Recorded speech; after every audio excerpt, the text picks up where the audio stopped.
This is day 278, Two Ways of Seeing a River. This will be the last day of my week-long trip into the wild. I will be heading back along the main fork of the Gila River, most likely in the hot blazing sun. My feet will be wet, my skin scorched, and blisters on top of my blisters. I will have seen this river twice now, hiking up the West Fork and down the main fork. As I approach our vehicle, trying to remember where I put the key, I will be lifted with a new perspective. One of my favorite writers, who often commented on the irony presented in nature around us, was Mark Twain. Here is his passage from the Life on the Mississippi, called Two Ways of Seeing a River. Now, when I had mastered the language of this water, and had come to know every trifling feature that bordered the great river as familiarly as I knew the letters of the alphabet, I had made a valuable acquisition. But I had lost something too. I had lost something which I could never be restored to me while I lived. All the grace, the beauty, the poetry had gone out of the majestic river. I still kept in mind a certain wonderful sunset which I had witnessed when steamboating was new to me. A broad expanse of the river was turned to blood. In the middle distance, the red hue brightened into gold, through which a solitary log came floating, black and conspicuous. In one place, a long slanting mark lay sparkling upon the water. In another, the surface was broken by boiling, tumbling rings that were as many-tinted as the opal.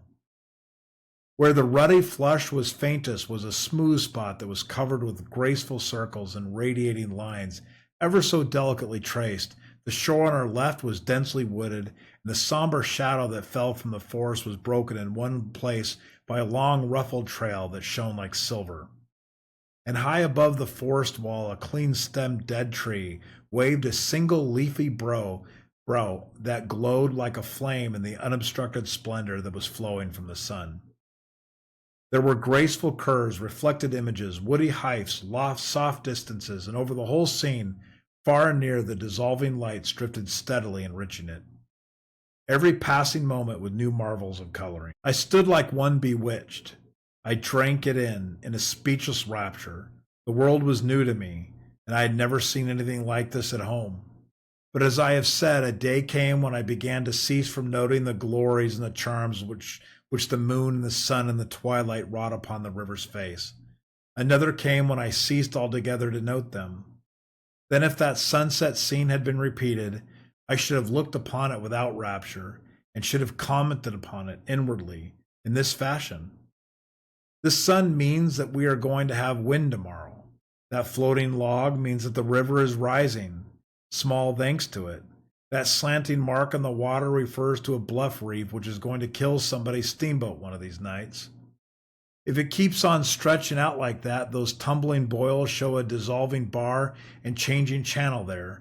The lines and circles in the slick water over yonder are a warning that troublesome place is shoaling up dangerously.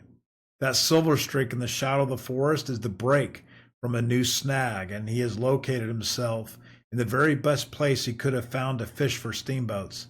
That tall dead tree with a single living branch is not going to last long, and then how is everybody going to ever get through this blind place at night without a friendly old landmark such as that tree? No, the romance and the beauty were all gone from the river. All the value and feature of it had for me now was the amount of usefulness it could furnish towards compassing the safe piloting of a steamboat. Since those days I have pitied doctors from my heart. What does the lovely flush on a beauty's cheek mean to a doctor but a break that ripples above some deadly disease? Are not all her visible charms sewn thick with what are to him the signs and symbols of hidden decay?